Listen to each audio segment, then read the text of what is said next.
And thanks to the National Library Service for having me here to give this talk on reparations.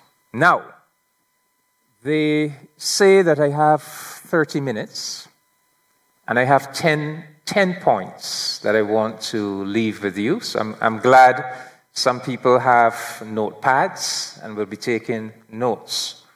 So 10 points in 30 minutes, we don't have a lot of time to work with.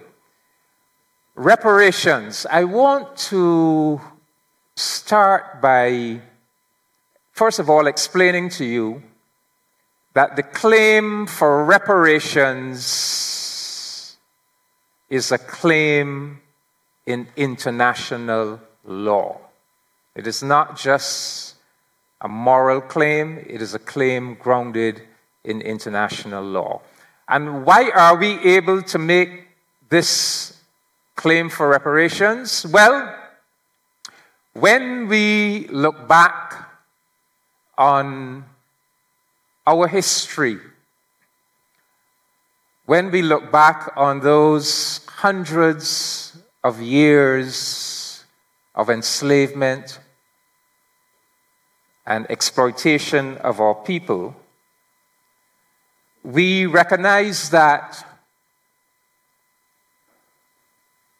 two crimes are to be found in that history. One crime is titled a crime against humanity. The only reason we're able to claim reparations is because that history reveals that a crime against humanity was committed. And I want to give you the definition of a crime against humanity, and it's taken from the Charter of the Nuremberg Tribunal, which elucidated the concept of a crime against humanity. Murder, extermination, enslavement, deportation, and other inhumane acts committed against any civilian population, whether or not in violation of the domestic law of the country where perpetrated. So we look at our history and we see that a crime against humanity was committed against our ancestors. But there's also the crime of genocide. And incidentally, the CARICOM reparations claim is both for African enslavement and for the genocide of the native people of the Caribbean. So what is the definition of genocide? Well, the 1948 United Nations Convention on the Prevention and Punishment of the Crime of Genocide defines genocide as follows, quote, genocide means any of the following acts committed with intent to destroy, in whole or in part, a national, ethnical, racial, or religious group. Killing members of the group, causing serious bodily harm or mental harm to members of the group, deliberately inflicting on the group conditions of life calculated to bring about its physical destruction in whole or in part. So when we look at what was done to the indigenous people by the European colonizers, we see genocide.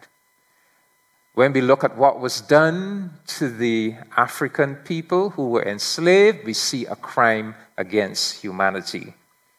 And international law tells us, and incidentally I was quoting from a little text that I produced on reparation, but international law tells us that it is a principle of international law that the breach of an engagement involves an obligation to make reparation in an adequate form.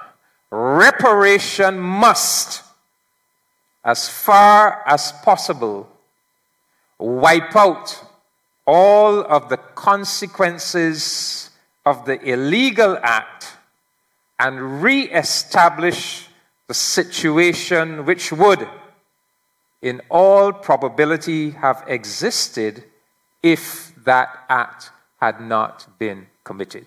So in a court of law, you establish a crime was committed, somebody was damaged as a result of that crime, somebody was disadvantaged as a result of that crime. Well, what is the remedy for that? The remedy is compensation, reparation, and the compensation or reparation must wipe out the damage that was done and must, to the extent possible, put those persons, that group, back in the situation they would have been in if the crime had never been committed.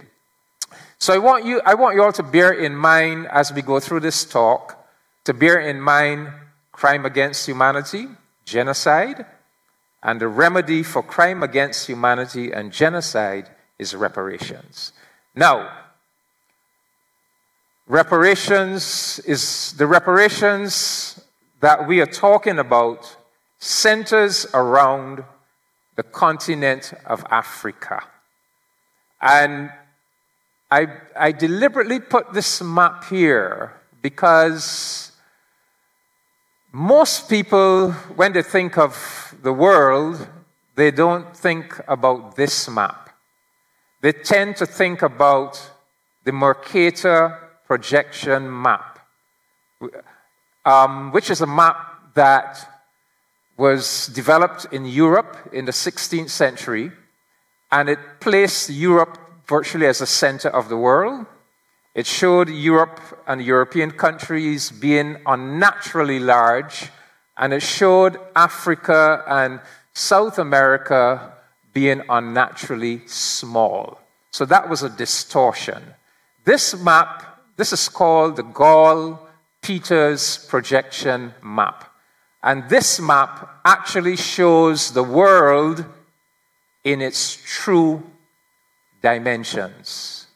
And if you look at this map, you would recognize that the central landmass on planet Earth is the continent of Africa. 12 million square miles. Look at the United States. The United States can fit into Africa 3.5 times. Western Europe would fit into Africa many, many times. So Africa, the central landmass in the world, but also Africa is central to the entirety of world history. And we just want to make that point. 5 to 3 million years ago, the man-like creatures or hominids that went on to produce man came out of Africa. 150,000 years ago, Homo sapiens, man, modern man, emerged in the Great Lakes region of Africa, the area of Uganda, Tanzania, Kenya, this area here. And 17,000 years ago, the domestication of plants and animals, when man first learned how to grow crops and to domesticate animals, Africa again. So whether you believe in evolution or creationism, whether you accept the biblical story of a Garden of Eden, the birthplace of mankind is Africa. So if there was a Garden of Eden, it was somewhere in the Uganda, Kenya, Tanzania area of Africa. So, but not only did man emerge, but civilization also emerged in Africa. And what is civilization? Well, a state of human society marked by a high level of intellectual, technological, and cultural development. So Africa is central to the whole story of mankind. But it is also central to the people of Barbados, because in the 17th century, after the Europeans landed in Barbados, the British, and started the colony in Barbados in 1627, by the 1640s, they had developed the sugar industry, and they needed labor. they needed large quantities of labor to work these sugar plantations in Barbados. And they turned to Africa. And they went to Africa, they captured Africans, they enslaved Africans, and brought them across the Atlantic. Now, the area in Africa that most of the African or black Barbadians are from, were brought from, is the area called the Upper and Lower Guinea Coast of West Africa. So where you see the bulge, Barbados is here. If you go straight across the Atlantic from Barbados, you will go straight across to Senegal and Gambia. That's the Upper Guinea Coast. So Senegal, our ancestors were brought from the modern-day countries of Senegal, Gambia, Guinea, Sierra Leone, Liberia, Ivory Coast, Ghana, Nigeria, Benin. That's where the Barbadian people were brought from. And they came from developed societies. I want you to be very clear about this. Contrary to a lot of the Hollywood fairy tales that they tell us, our people who were enslaved, who were captured, enslaved, brought across the Atlantic to slave on the sugar plantations of Barbados, came from highly developed West African societies. And I want to give you an example of one of those societies taken from a book called How Europe Underdeveloped Africa by a very famous Caribbean scholar named Walter Rodney.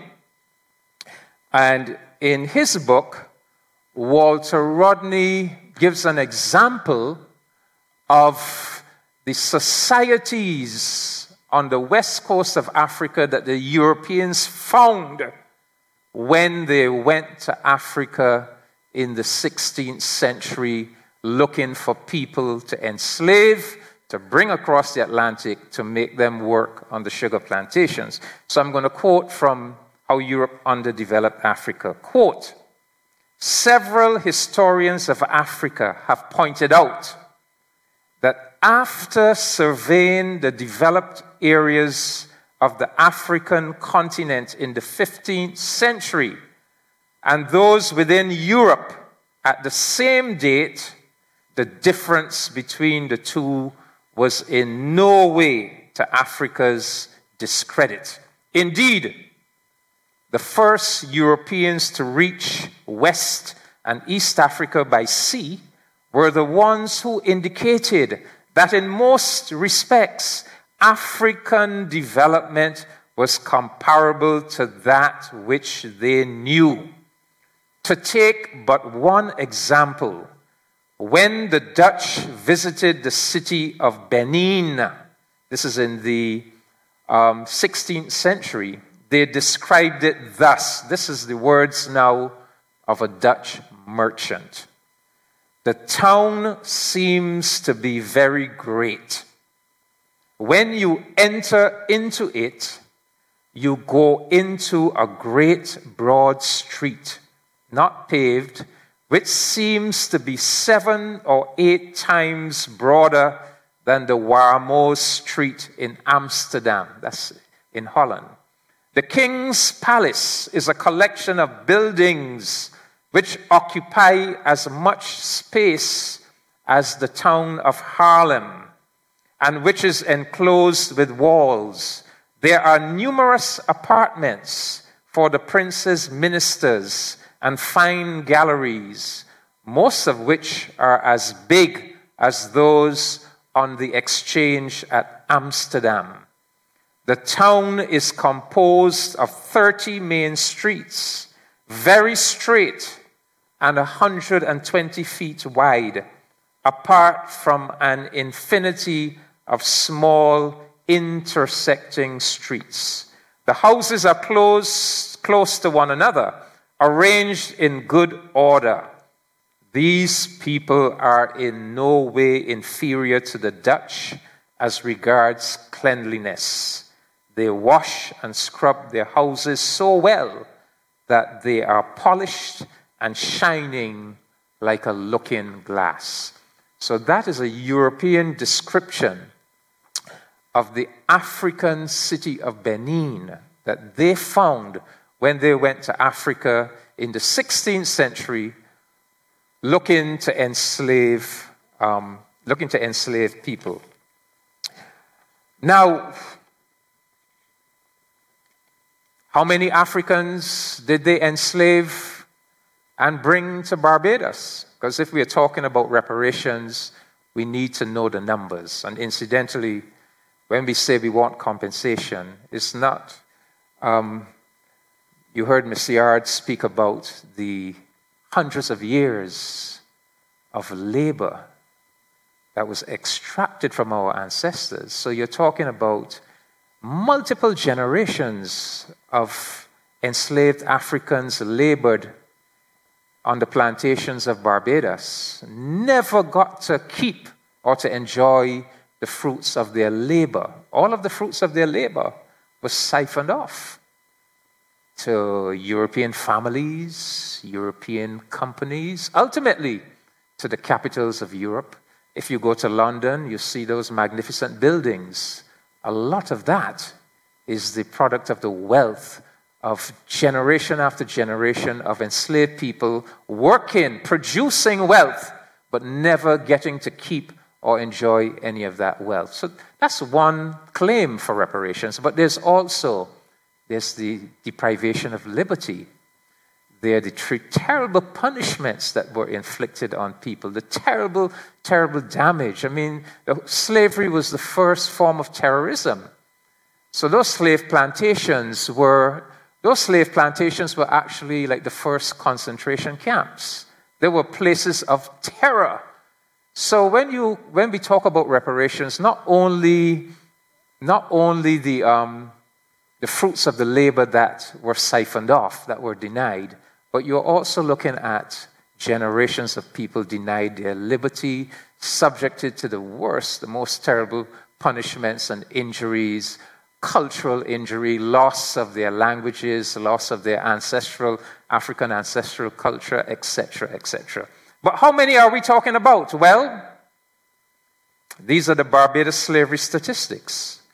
The number of Africans embarked on ships in West Africa bound for Barbados, the total number, the scholars calculate the total number at 454,342 Africans to be exact, who were put on ships, 454,000 to ship to Barbados.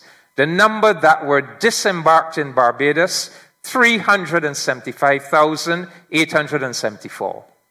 Along the Middle Passage, people died.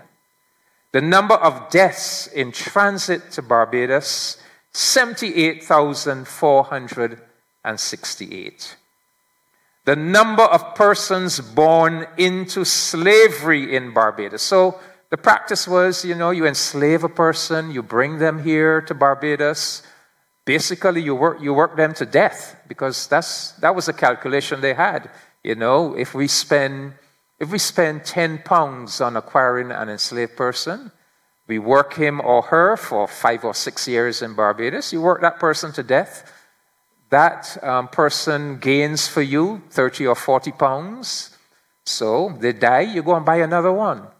But in Barbados itself, 151,447 persons were born into slavery in Barbados. So the total number of Africans and people of African descent who were harmed in the entire institution of slavery in Barbados, 605,789. 605,000 people. That's what we are talking about.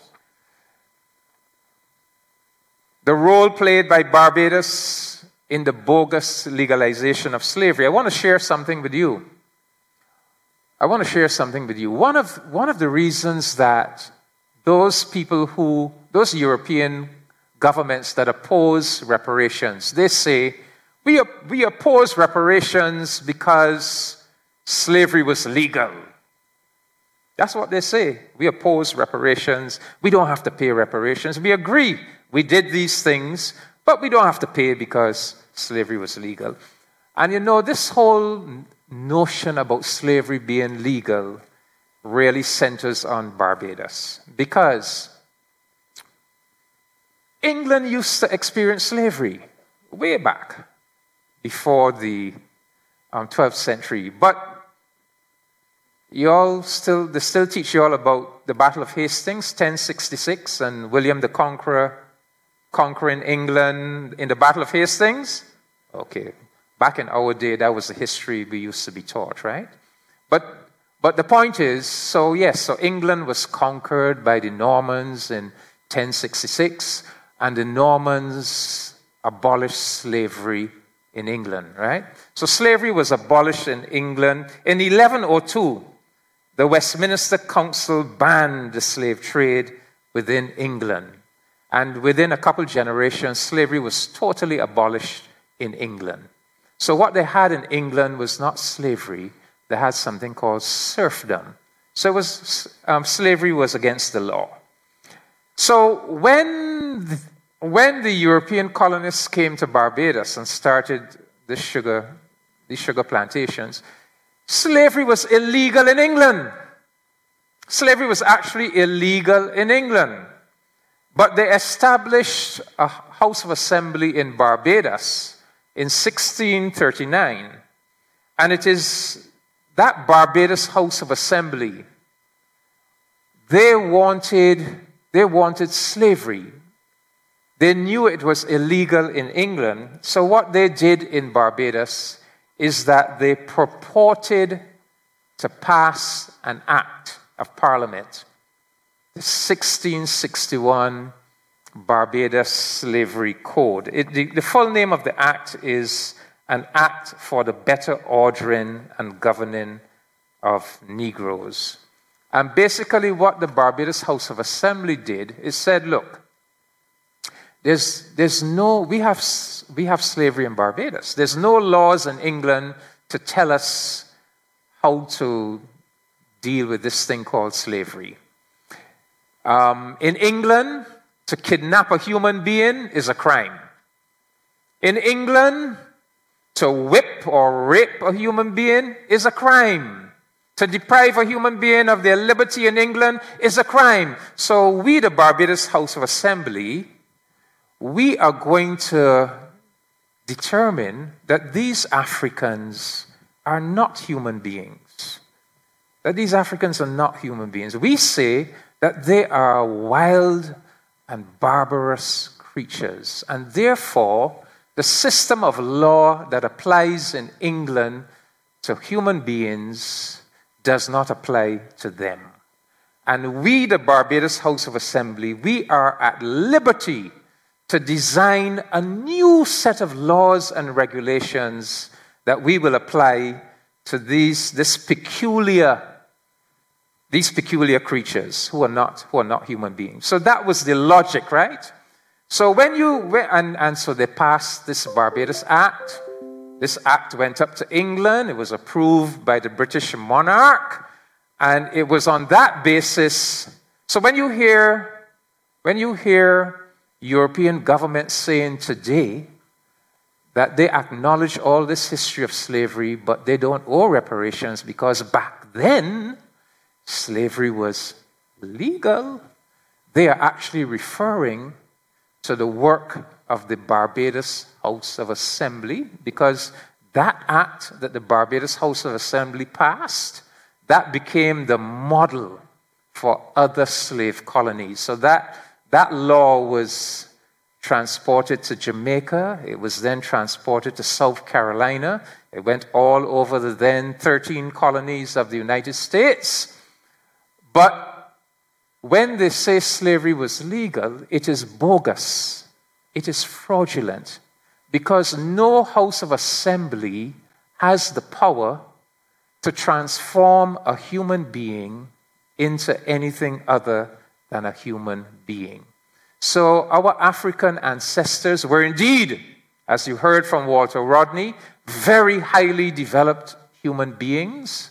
And in spite of whatever the Barbados House of Assembly did, they remained human beings. And so if it was a crime in London to enslave or to rape or to mutilate or to whip a human being, it remained a crime to do a similar thing to our ancestors here in Barbados. So I just want to give you that little history. So slavery was illegal under the national law of England, but slavery was also illegal under the international law that existed at that time. So you have two systems of law. You have national law, and you also have something called international law. And the scholars tell us that if you look at the international law in place at the time when slavery was carried out, the 16th, 17th, 18th, 19th century, slavery was illegal. Now, granted, there's something called serfdom, right? Serfdom was practiced in Europe. You had masters and you had serfs. Serfdom was practiced in Africa. Serfdom was practiced virtually all over the world. And a case can be made that serfdom was certainly legal in England. Serfdom, you can make a case that serfdom was legal even internationally.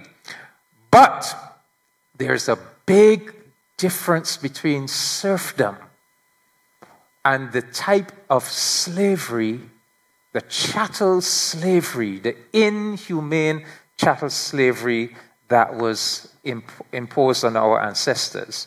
In fact, there's a European scholar called Dr. Nora Wittmann who wrote a book called Slavery, Reparations, Time is Now. And she looks at this concept of serfdom versus slavery. And she says, the people who are, because some of these European scholars have looked at Africa and say, oh, but Africa practiced slavery too. Not true.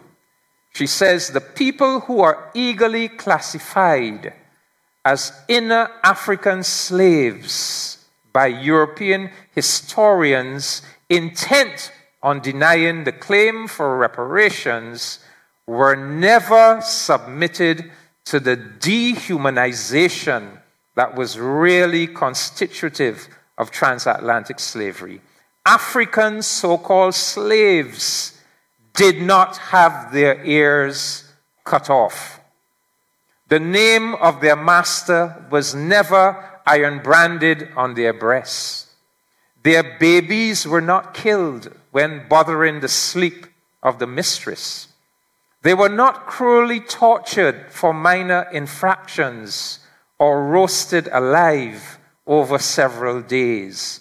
And dogs were not trained to drink their blood and nourish off their flesh. The European colonial slave codes defined the status of slaves as movable property and provided for all of these atrocities. The concept and reality of so-called African slavery coincided rather with the meaning of European servile labor or serfdom. Serfdom. So, slavery was illegal under the national law of England, and slavery was also illegal in international law. And it is because slavery was illegal that we are entitled to claim reparations. That is compensation for a crime or a wrong. Now, who abolished slavery? Slavery was abolished in the British Empire in 1834. Slavery was abolished in 1834 in the British Empire largely because of the resistance of our ancestors on the plantations of the Caribbean. You hear, they talk about William Wilberforce and the abolitionists in England. Yes, there are several factors that led to the abolition of slavery. So you had abolitionists in England who played a role. You had different political factors coming into play. But the critical factor that led to the abolition of slavery was the unrelenting resistance of our enslaved ancestors. There is an American historian, Michael Craton, who has written a book called Testing the Chains. And he has pointed to no less than 75 slave rebellions or conspiracies in the English-speaking Caribbean between 1638 and 1838 when slavery was abolished. Even in Barbados, Barbados has our enslaved Barbadian ancestors were constantly rebelling or conspiring to rebel. I mean, most of us know about the Bussa Rebellion of 1816, but long before the Bussa Rebellion, there were very significant slave conspiracies from 1649, 1675, the Coffee Rebellion in the area of Speightstown, 1683, another major conspiracy, 1686, another major conspiracy, 1692, 1701, and that's just in Barbados. Right across the Caribbean, there were rebellions. Our ancestors were constantly rebelling or conspiring to rebel. Of course, the biggest rebellion of them all was the Haitian Revolution that actually ended in the destruction of the slavery system in England, in Haiti. So when the British Parliament passed that Slavery Abolition Act in 1833, they admitted, they said, we cannot continue with this state of affairs because the enslaved are constantly rebelling. We can't continue. We have to bring it to an end. So slavery in the British Empire was brought to an end in 1834.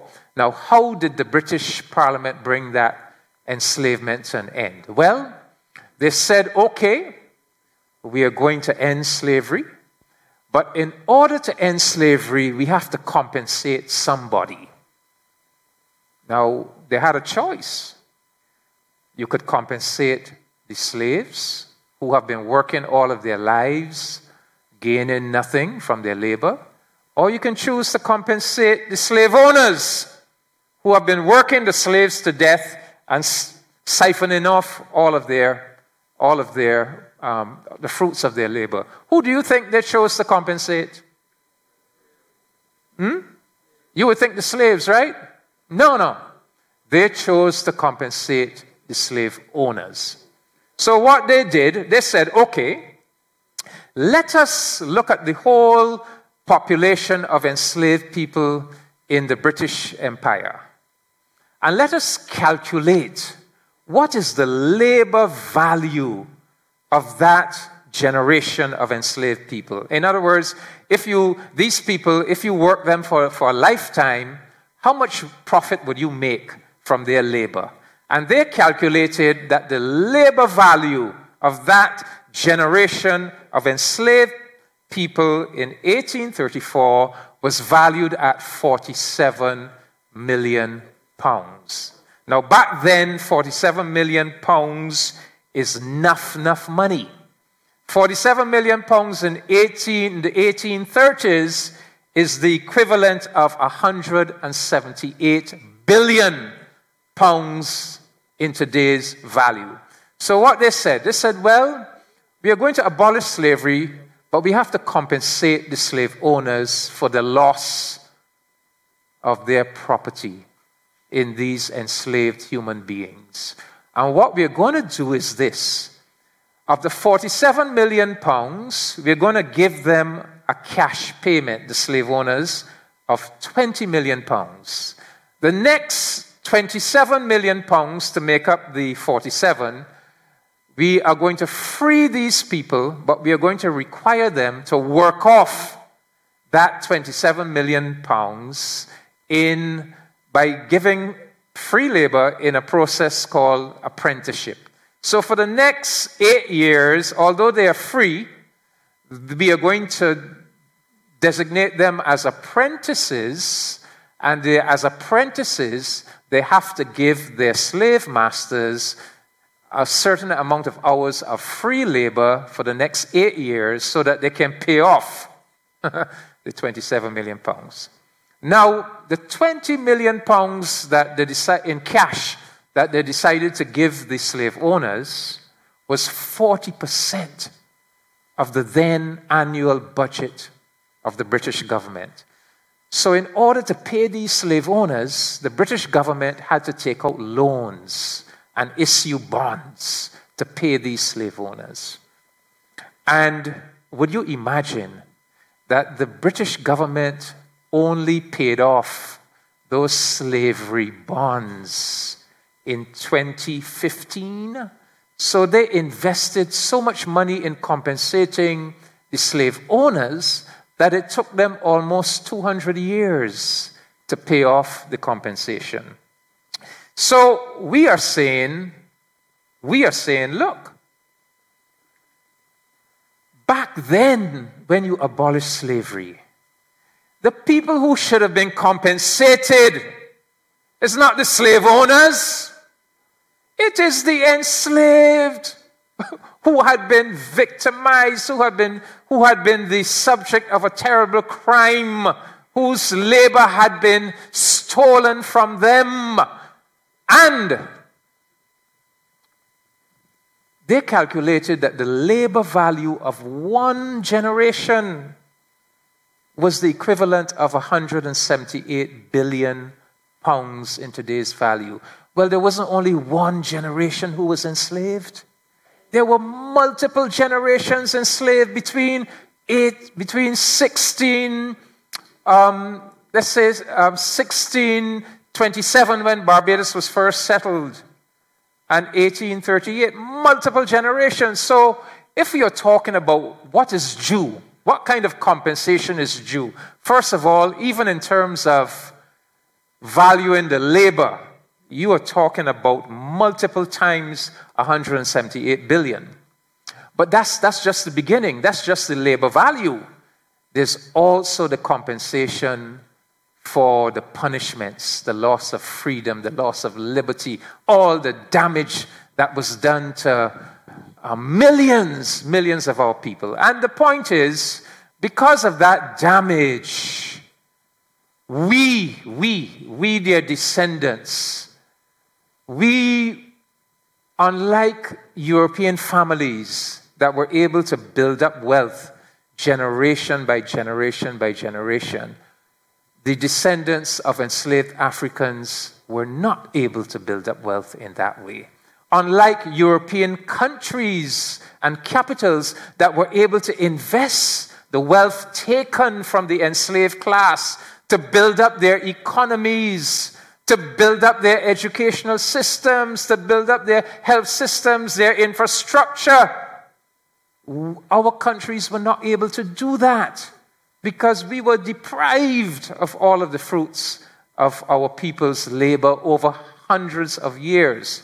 So in 2013, the governments of CARICOM said to Britain, to Spain, to Portugal, to France, to Holland, to Denmark, they said, all of you Western European governments that were involved in the genocide of the native people of the Caribbean and that were involved in African enslavement in the Caribbean, we are now claiming reparations from you. And we are saying to you, This is the history. This is what you did. You benefited from it. We were disadvantaged because of it. We are now asking you to come and sit with us. Let us discuss what you need to do to help repair some of the damage that you have done. And we said to them, look, it is not only about money. Yes, money is a big part of it, but we are not only talking about money. We are talking about, first, we want you to apologize. We want an apology from you.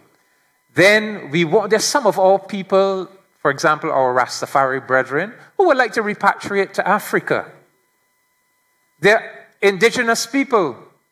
We still have some of the indigenous native people of the Caribbean living in great poverty. We want a development program for them. We want development in the areas of education, health, technology transfer, debt cancellation. So CARICOM put forward a 10-point reparations plan or demand. And so that is what we are pursuing. But I must tell you that even though we have put forward basically a developmental demand, the scholars who have sought to put a money value on what is really owed to us, there's a group of consultants out of the United States that recently did a study. The group is called the Brattle Group, B-R-A-T-T-L-E, the Brattle Group.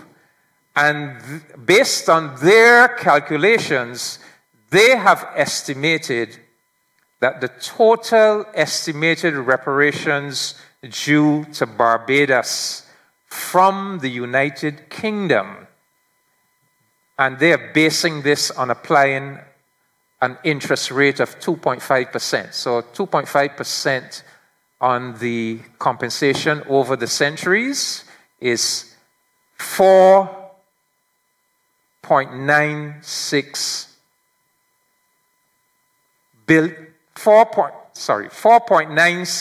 billion US dollars.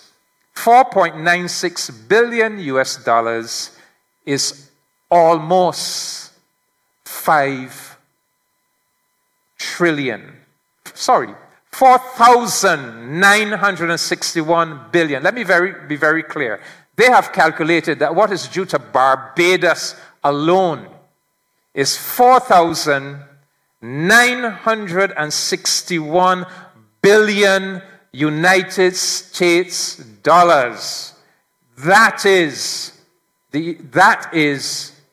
almost 5 trillion United States dollars owed to Barbados alone. Why is this figure so large? Well, the figure is so large because, as I said, it is not only for the value of labor that was stolen, but it's for all of the punishments, the loss of liberty, generation after generation, over hundreds of years, and then you apply an interest rate of 2.5% over the years.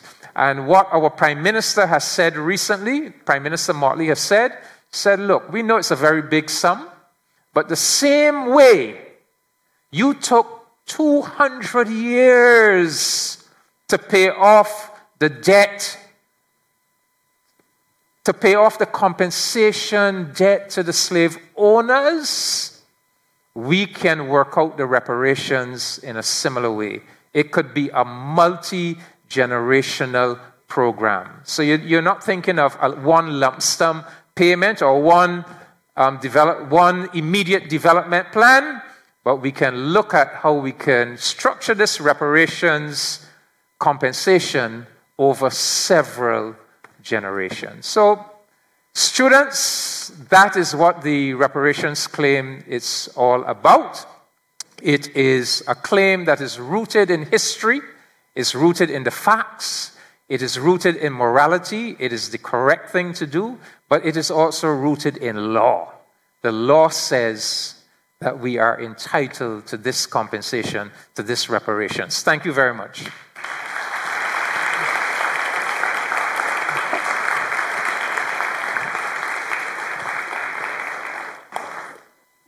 Thank you very much, Ambassador Comissiong. Guys, question for you.